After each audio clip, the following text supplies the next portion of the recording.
Lipid metabolism का आज हम फर्स्ट टॉपिक कर रहे हैं beta oxidation of fatty acid. Beta oxidation of fatty acid में क्या होता है, ये एक कैटाबॉलिक पाथवे होता है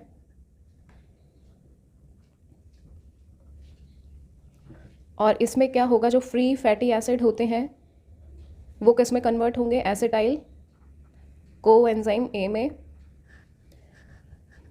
और इसको बीटा ऑक्सीडेशन क्यों बोलते हैं? फैटी एसिड में जो फंक्शनल ग्रुप होता है COOH कार्बोक्सिल, ये क्या है, इसका कार्बोक्सिल एंड है और उससे अटैच जो कार्बन है उसको अल्फ़ा कार्बन बोलते हैं और अल्फ़ा के बाद में जो कार्बन होता है उसको बीटा कार्बन बोलते हैं।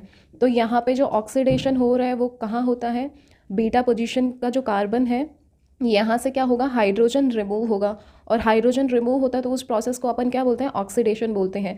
तो यहाँ पे जो हाइड्रोजन रिमूव हो रहा है वो बीटा पोजीशन के कार्बन से रिमूव होगा, तो अपन इसको क्या, हाइड्रोजन रिमूव होगा उसको ऑक्सीडेशन बोलते हैं। तो यहाँ जो बीटा ऑक्सीडेशन हुआ वो बीटा पोजीशन के कार्बन से हुआ और यहाँ पे क्या होगा, ये अल्फा और बीटा के बीच में ये जो है चेन क्या हो जाएगी, ब्रेक हो जाएगी। तो इसकी वजह से अपन ने इसको क्या बोला, beta oxidation of fatty acid.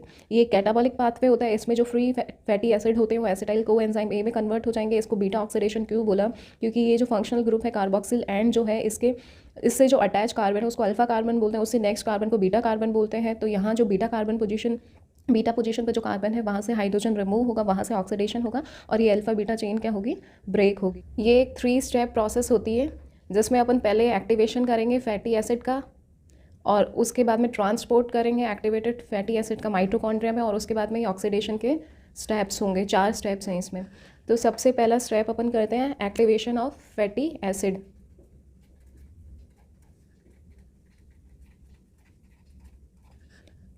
इसमें क्या होगा, जो फैटी एसिड है उनको किस में कन्वर्ट करना है, एसाइल कोएंजाइम ए में कन्वर्ट करना है और यहाँ पे जो एंजाइम यूज़ होगा वो कौन सा होगा, एसाइल कोएंजाइम ए सिंथेटेज। और यहाँ पे सिंथेटेज है, अपन को कुछ बनाना है तो हमेशा याद रखना जहाँ भी सिंथेटेज आता है मतलब कि अपन सिंथेसिस कर रहे हैं, कुछ बना रहे हैं, तो वहाँ ATP की रिक्वायरमेंट होगी। हमेशा ये बात याद रखना कि सिंथेटेज जहाँ आता है वहाँ ATP की ज़रूरत होती है। कुछ सिंथेसिस कर रहे हैं वहाँ ATP लगेगी, तो यहाँ जो ATP है ATP किस में कन्वर्ट हो जाएगी, AMP में कन्वर्ट हो जाएगी और अपने पास क्या बचेगा, पायरोफॉस्फेट बचेगा, PPI। और इसमें ये कोएंजाइम ए ऐड होगा तो ये क्या होगा, एसाइल कोएंजाइम ए में कन्वर्ट हो जाएगा और यहाँ पे मैग्नीशियम एज ए को फैक्टर काम करेगा। तो अपन ने एक्टिवेशन किया फैटी एसिड का, इसमें क्या किया, जो फ्री फैटी एसिड थे उनको एसाइल कोएंजाइम ए में कन्वर्ट करना है। यहाँ जो एंजाइम यूज़ होगा वो एसाइल कोएंजाइम ए को अपन बना रहे हैं ना फैटी एसिड से, तो सिंथेसिस कर रहे हैं किसका, एसाइल कोएंजाइम ए का। तो जो एंजाइम यूज़ होगा वो कौन सा होगा, एसाइल कोएंजाइम ए सिंथेटेज। और जहाँ सिंथेसिस होता है वहाँ ATP की ज़रूरत होती है तो ATP AMP में कन्वर्ट हो जाएगी और पायरोफॉस्फेट पीछे बचेगा और यहाँ पे ये कोएंजाइम लगेगा क्योंकि एसाइल कोएंजाइम ए बनाना है तो कोएंजाइम यहाँ पे यूज़ होगा। ये अपन ने क्या कर लिया, एक्टिवेशन कर लिया। ये एक्टिवेशन कहाँ हो रहा है, साइटोसोल में हो रहा है। अपन ने फ्री फैटी एसिड को एक्टिवेट कर लिया। अब अपना नेक्स्ट स्टेप क्या है, ये जो एक्टिवेटेड फैटी एसिड है इनका अपन को ट्रांसपोर्ट करना है। ये जो ऑक्सीडेशन की प्रोसेस होगी, ऑक्सीडेशन के जो एंजाइम प्रेजेंट होते हैं वो कहाँ होते हैं, माइटोकॉन्ड्रिया के मैट्रिक्स में होते हैं। तो अब अपन को क्या करना है, साइटोसोल से माइटोकॉन्ड्रिया में ट्रांसपोर्ट करना है। ये अपने पास एसाइल कोएंजाइम ए बना, इसका अपन को क्या करना है, साइटोसोल से माइटोकॉन्ड्रिया में इसका ट्रांसपोर्ट करेंगे क्योंकि जो ऑक्सीडेशन के एंजाइम्स प्रेजेंट होते हैं वो माइटोकॉन्ड्रिया के मैट्रिक्स में प्रेजेंट होते हैं। अब ये जो एसाइल कोएंजाइम ए है इसमें क्या होता है, नेगेटिव चार्ज होता है, तो उसकी वजह से क्या होगा, ये माइटोकॉन्ड्रिया की जो मेम्ब्रेन होगी वो क्या होगी, इसके लिए एसाइल कोएंजाइम के लिए इम्परमेबल होगी। तो अपन एक सटल सिस्टम यूज़ करेंगे, उस सटल सिस्टम के थ्रू अपन उसको ट्रांसपोर्ट करवाएंगे। तो इसका ट्रांसपोर्ट का मैकेनिज्म देखते हैं। ये मान लीजिए इधर क्या है, साइटोसोल है और ये है माइटोकॉन्ड्रिया। ये माइटोकॉन्ड्रिया का मैट्रिक्स है, ये माइटोकॉन्ड्रिया की आउटर मेम्ब्रेन है, ये माइटोकॉन्ड्रिया की इनर मेम्ब्रेन है और इन दोनों के बीच में क्या है, ये इंटर स्पेस है। ये इधर साइटोप्लाज्म हो गया, ये माइटोकॉन्ड्रिया है, माइटोकॉन्ड्रिया का मैट्रिक्स है, ये आउटर मेम्ब्रेन है, ये इनर मेम्ब्रेन है।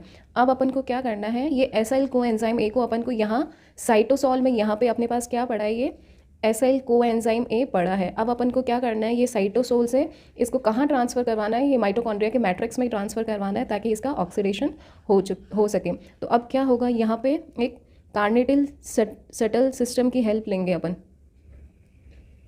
यहाँ क्या होगी, नेट नेगेटिव चार्ज होने की वजह से ये जो माइटोकॉन्ड्रिया के आउटर और इनर मेम्ब्रेन है वो एसाइल कोएंजाइम ए के लिए इम्परमेबल होती है। तो अपन किसकी हेल्प लेंगे, कार्निटिन शटल की।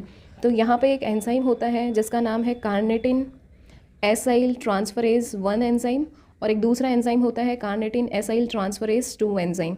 तो इनका काम देखते हैं क्या होता है। अपने पास एसाइल कोएंजाइम ए आया, ये एसाइल कोएंजाइम ए यहाँ आउटर मेम्ब्रेन पे आया। तो ये जो एंजाइम है कार्निटिन एसाइल ट्रांसफरेज 1 एंजाइम, ये क्या करेगा, ये यहाँ से इस कोएंजाइम ए को भगा देगा, एसाइल कोएंजाइम ए में से कोएंजाइम ए को भगा देगा, और ये जो पीछे एसाइल बचेगा उसको इस कार्निटिन के साथ अटैच कर देगा। तो अपने पास क्या बन गया, एसाइल कार्निटिन बन गया। ये क्या बन गया, एसाइल कार्निटिन बन गया। In the presence of acyl carnitine acyl transferase 1 enzyme, ये क्या करेगा, कोएंजाइम को इसमें से निकाल देगा, और ये जो एसाइल बचेगा, ये कार्निटिन शटल में कार्निटिन होता है, उससे अटैच होकर एसाइल कार्निटिन बन जाएगा। अभी एसाइल कार्निटिन, ये कार्निटिन मॉलिक्यूल के साथ अटैच हो गया एसाइल, तो ये क्या होगा, ईजिली परमेबल हो जाएगा। ये इसको साथ लेके इसको यहाँ से वहाँ ट्रांसपोर्ट करवा देगा। अब ये एसाइल कार्निटिन क्या करेगा, आउटर मेम्ब्रेन से इनर मेम्ब्रेन के बीच में क्या होता है, एक ट्रांसलोकेज एंजाइम होता है, और इस ट्रांसलोकेज एंजाइम का काम क्या होगा, ये एसाइल कार्निटिन को ट्रांसपोर्ट करेगा, ट्रांसलोकेज करेगा, मतलब एक जगह से दूसरी जगह लेके जाएगा। तो ये ट्रांसलोकेज एंजाइम, ये अपने पास एसाइल कार्निटिन बन गया जो कि परमिएबल है, जो लेके जा सकता है। तो ये ट्रांसलोकेज एंजाइम एसाइल कार्निटिन को यहाँ पे पहुँचा देगा। ये एसाइल कार्निटिन अपने पास ट्रांसलोकेज की हेल्प से यहाँ आ गया। फिर ये दूसरा एंजाइम होता है कार्निटिन एसाइल ट्रांसफरेज 2 एंजाइम, ये क्या करेगा, ये जो एसाइल कार्निटिन है इन दोनों को अलग कर देगा, एसाइल को अलग कर देगा और कार्निटिन को क्या कर देगा, अलग कर देगा।